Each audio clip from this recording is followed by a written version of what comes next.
ಆತ್ಮೀಯ ವೃತ್ತಿ ಬಾಂಧವರಿಗೆ ನಮಸ್ಕಾರಗಳು.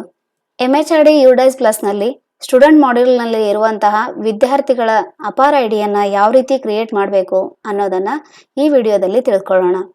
ಅದಕ್ಕಾಗಿ ನೀವು MHRD UDICE ಪ್ಲಸ್ನ ಸ್ಟೂಡೆಂಟ್ ಮಾಡ್ಯೂಲ್ಗೆ ಲಾಗಿನ್ ಆಗಿ. ಲಾಗಿನ್ ಆದ ನಂತರ ಈ ತರ ಒಂದು ಪೇಜ್ ಓಪನ್ ಆಗುತ್ತೆ.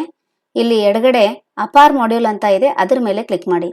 ಯಾವ ಒಂದು ತರಗತಿಯ ವಿದ್ಯಾರ್ಥಿಯ ಅಪಾರ್ ಐಡಿ ಕ್ರಿಯೇಟ್ ಮಾಡಬೇಕಾಗಿದೆನೋ ಆ ಒಂದು ಕ್ಲಾಸ್ ಅನ್ನ ಸೆಲೆಕ್ಟ್ ಮಾಡ್ಕೊಳ್ಳಿ. ಕೆಳಗಡೆ ಸೆಕ್ಷನ್ ಸೆಲೆಕ್ಟ್ ಮಾಡ್ಕೊಳ್ಳಿ. ಅದರ ಪಕ್ಕದಲ್ಲಿರುವಂತಹ ಗೋ ಮೇಲೆ ಕ್ಲಿಕ್ ಮಾಡಿ. ಆ ತರಗತಿಯಲ್ಲಿ ಇರುವಂತಹ ಮಕ್ಕಳ ಲಿಸ್ಟ್ ಇಲ್ಲಿ ಓಪನ್ ಆಗಿದೆ. ಮೊದಲನೇದಾಗಿ ಬೇಸಿಕ್ ಡೀಟೇಲ್ಸ್ ಇದೆ, ಕ್ಲಾಸ್ ಇದೆ, ಸ್ಟೂಡೆಂಟ್ ಪೆನ್, ಪ್ರೊಫೈಲ್ ಸ್ಟೇಟಸ್ ಇದೆ, ಕೊನೆಗೆ ಆಕ್ಷನ್ ಇದೆ. ಯಾವ ವಿದ್ಯಾರ್ಥಿಯ ಅಪಾರ್ ಐಡಿ ಕ್ರಿಯೇಟ್ ಮಾಡಬೇಕಾಗಿದೆನೋ ಆ ವಿದ್ಯಾರ್ಥಿಯ ಮುಂದ್ಗಡೆ ಆಕ್ಷನ್ ನಲ್ಲಿ ಜನರೇಟ್ ಅಂತ ಇದೆ, ಅದ್ರ ಮೇಲೆ ಕ್ಲಿಕ್ ಮಾಡಿ. ಮೊದಲನೇದಾಗಿ ಇಲ್ಲಿ ವಿದ್ಯಾರ್ಥಿಯ ಬೇಸಿಕ್ ಡೀಟೇಲ್ಸ್ ಓಪನ್ ಆಗಿದೆ. ಅದ್ರ ಕೆಳಗಡೆ ಒಂದು ಕನ್ಸೆಂಟ್ ಲೆಟರ್ ಇದೆ. ಅಂದ್ರೆ ಅಪಾರ್ ಐಡಿ ಕ್ರಿಯೇಟ್ ಮಾಡುವಂತಹ ವಿದ್ಯಾರ್ಥಿಯ ಫಾದರ್ ಆಗಿರ್ಬೋದು, ಮದರ್ ಆಗಿರ್ಬೋದು, ಅಥವಾ ಲೀಗಲ್ ಗಾರ್ಡಿಯನ್ ಅವರಿಂದ ಒಂದು ಒಪ್ಪಿಗೆ ಪತ್ರವನ್ನ ಪಡಿಬೇಕಾಗುತ್ತೆ. ಯಾರಿಂದ ಒಪ್ಪಿಗೆ ಪತ್ರ ಪಡಿತಾ ಇದ್ದೀರೋ ಅವರ ಒಂದು ನೇಮ್ ಅನ್ನ ಇಲ್ಲಿ ಎಂಟ್ರಿ ಮಾಡಿ.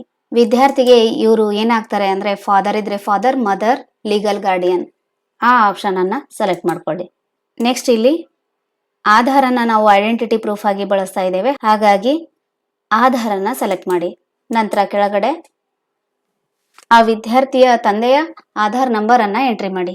ಕೆಳಗಡೆ ಪ್ಲೇಸ್ ಎಂಟ್ರಿ ಮಾಡಿ. ಯಾವ ದಿನಾಂಕಂದು ಕನ್ಸೆಂಟ್ ಲೆಟರ್ ಅನ್ನ ಪಡೆದಿದ್ದೀರಿ ಆ ದಿನಾಂಕವನ್ನ ಎಂಟ್ರಿ ಮಾಡಿ. ಕೊನೆಗೆ ಕೆಳಗಡೆ ಸಬ್ಮಿಟ್ ಇದೆ, ಅದ್ರ ಮೇಲೆ ಕ್ಲಿಕ್ ಮಾಡಿ. ಇಲ್ಲಿ ಒಂದು ಕನ್ಫರ್ಮೇಶನ್ ಮೆಸೇಜ್ ಬರುತ್ತೆ, ಕನ್ಫರ್ಮ್ ಮೇಲೆ ಕ್ಲಿಕ್ ಮಾಡಿ. ಕನ್ಫರ್ಮ್ ಮೇಲೆ ಕ್ಲಿಕ್ ಮಾಡಿದ ನಂತರ ಈ ರೀತಿ ಒಂದು ಮೆಸೇಜ್ ಬರುತ್ತೆ. Request for APAAR ID has been submitted successfully.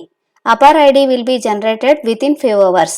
ಅಂದ್ರೆ ಆ ವಿದ್ಯಾರ್ಥಿಯ ಅಪಾರ್ ಐಡಿ ಜನರೇಟ್ ಆಗ್ಲಿಕ್ಕೆ ಒಂದಷ್ಟು ಸಮಯ ತೆಗೆದುಕೊಳ್ಳುತ್ತೆ. ಅದಾದ ನಂತರ ಈ ಅಪಾರ್ ಐಡಿ ಜನರೇಟ್ ಆಗುತ್ತೆ.